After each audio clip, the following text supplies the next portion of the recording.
La spécialiste des familles royales Arlène Prinsloo a écrit une biographie de Charlène de Monaco. Elle y parle de l'enfance de la femme du prince Albert II de Monaco. Un drame a touché la famille Wittstock quand Charlène était petite. Les épreuves traversées par Charlène de Monaco sont nombreuses et surtout de ce qu'elle a enduré ces dernières années qui a été discuté dans les médias. Cela ne signifie pas que l'enfance de la princesse a été de tout repos, loin de là. Après les révélations faites sur le jour de son mariage et sur le fait que Charlène de Monaco ne voulait pas que son père lui parle pour des raisons bien particulières, l'autrice Arlène Prinsloo continue de dévoiler des détails de la vie de la princesse. Avec la biographie Charlène Story, l'étonnant destin de la nageuse devenue princesse de Monaco qui paraîtra le 25 mai prochain aux éditions de l'Archipel, Arlène Prinsloo est en effet prête à replonger les lecteurs dans le passé de la nageuse.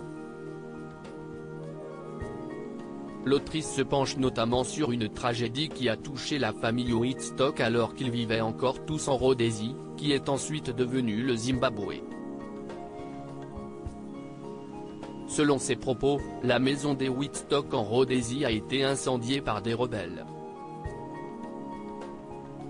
C'était pendant la guerre de Rhodésien-Bush.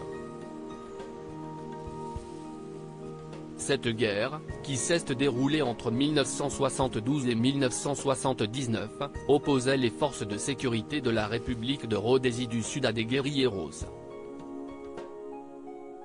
Elle a été le catalyseur de la disparition de la Rhodésie et de la naissance du Zimbabwe.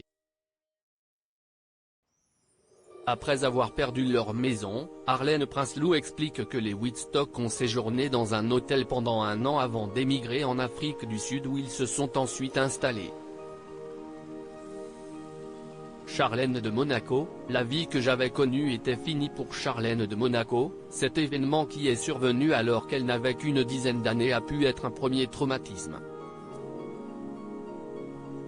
Lors d'une interview ayant eu lieu en 2019 avec la journaliste d'Afrique du Sud Henri Retief, Charlène de Monaco avait expliqué « Mon père nous a dit, faites votre deuil, nous n'y retournerons pas.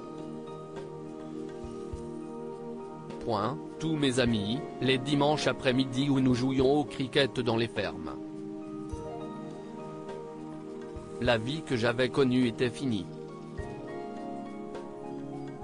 Après avoir passé plusieurs années en Afrique du Sud, Charlène n'est cependant pas totalement seule sur le rocher puisque son frère Gareth s'y est également installé tandis que son autre frère, Sean, y vient régulièrement, et que ses parents s'y seraient récemment installés pour accompagner sa convalescence.